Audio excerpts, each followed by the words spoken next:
بسم اللہ الرحمن الرحیم۔ السلام علیکم ورحمۃ اللہ وبرکاتہ۔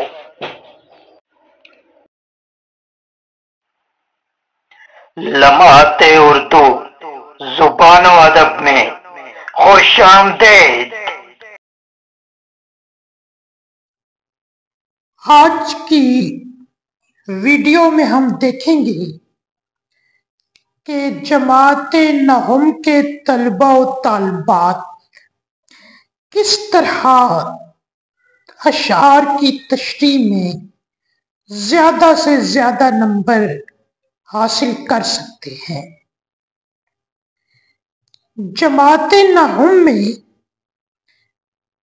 تشریح کے لیے حصہ نظم میں سے 3 اور حصہ غزل میں سے 2 اشعار دیے جاتے ہیں۔ یوں یہ کل 5 اشعار ہوتے ہیں۔ اس سوال کے کل 10 نمبر ہوتے ہیں، تو اس طرح ایک شعر کی تشریح کے 2 نمبر بنتے ہیں۔ اگرچہ جماعت نہم میں نظم کے عنوان اور شاعر کے نام کے الگ سے مخصوص نمبر نہیں ہوتے، لیکن یاد رکھیے کہ نظم کے عنوان اور شاعر کے نام کا حوالہ دیے بغیر تشریح نامکمل رہتی ہے۔ آپ کے سلیبس میں کل 6 نظمیں ہیں۔ پورے سال میں 6 نظموں کے عنوان اور ان کے شعراء کے نام یاد کر لینا کچھ مشکل نہیں۔ اسی طرح صرف 4 غزلیں ہیں جن کے شعراء کے نام یاد کر لینا بہت آسان ہے، تو انہیں یاد کر لیجئے اور بغیر سرخی یعنی ہیڈنگ دیے ایک جملے کی شکل میں حوالہ دے دیجئے۔ مثال کے طور پر اگر شعر شامل نصاب نعت میں سے دیا گیا ہو تو آپ لکھ سکتے ہیں کہ تشریح طلب شعر شامل نصاب نعت سے لیا گیا ہے جس کے شاعر مولانا ظفر علی خان ہے۔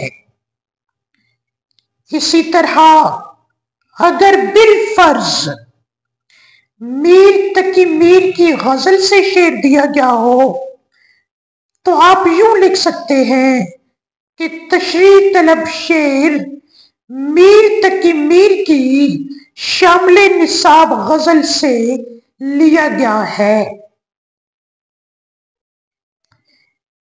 ایک بات یاد رکھیے کہ بعض طلبہ و طالبات یوں لکھ دیتے ہیں کہ درج ذیل شعر فلاں نظم سے لیا گیا ہے۔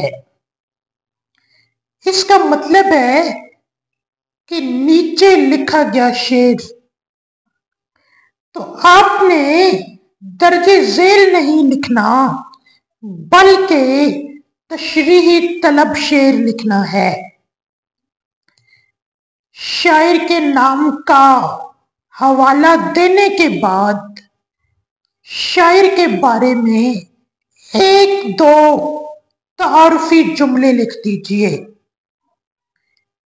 مثال کے طور پر مولانا ظفر علی خان کے بارے میں آپ لکھ سکتے ہیں کہ مولانا ظفر علی خان ایک قادر الکلام شاعر، شعلہ بیاں مقرر साहिब तर्ज इंशा परदाज, बेबाक सहाफी और दलेर सियासतदान थे, लेकिन उनकी जामी शख्सियत का सबसे नुमायां पहलू उनकी नात गोई है। शायर के बारे में एक दो तारफी जुमले लिखने के बाद सबसे पहले बगैर हेडिंग यानी सुर्खी दिए 2-3 सतूर में शेर का मफहूम लिखिए।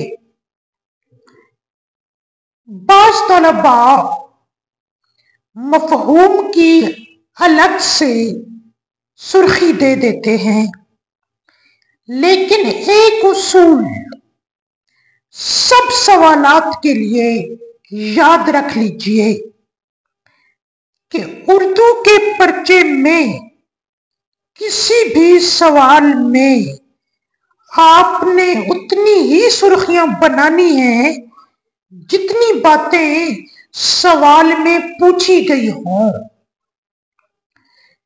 बाज़ तलबा और तलबात क्या करते हैं कि किसी अदबी किताब से तशरीही रट लेते हैं और फिर पर्चे में शेर का बुनियादी मफहूम लिखते ही नहीं और बाकी गैर जरूरी तफसीलात लिख देते हैं। उनकी मिसाल ऐसे ही है कि जैसे एक बावर्ची गोश्त पकाते हुए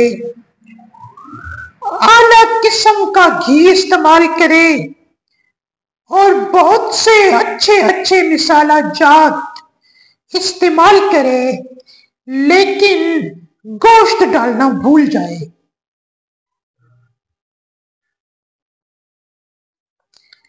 तो सबसे पहले शेर का मुख्तसर मफहूम लिखिए। इसके बाद जिस कदर तफसील शेर के बारे में आप लिख सकते हैं लिख दीजिए। ख्याल रहे शेर से मुताल्लिक कोई वजाहत तलब बात रह ना जाए। तशरीह अच्छे अदबी अंदाज में लिखिए। तशरीह में मुतालिका कुरानी आयात, अहादीस, अक़वाले ज़री और उस मौजू से मुताल्लिक दूसरे शुअरा के अशआर हस्बे ज़रूरत जरूर लिखिए और अपनी तशरीह को मुहावरात और ज़रबुल अमसाल से मुज़य्यन कीजिए। मैं कोशिश करूंगा कि आइंदा किसी वीडियो में आपकी रहनुमाई के लिए नमूने के तौर पर एक दो अशआर की तशरीह कर दूं। अगर आपने अभी तक इस चैनल लम्हाते उर्दू जुबान और अदब को सब्सक्राइब नहीं किया तो अब सब्सक्राइब कर लीजिए और इस चैनल की वीडियोस को लाइक और शेयर करते रहिए। अल्लाह ताला हमें सच्चा मुसलमान, अच्छा इंसान और मुफीद शहरी बनाए।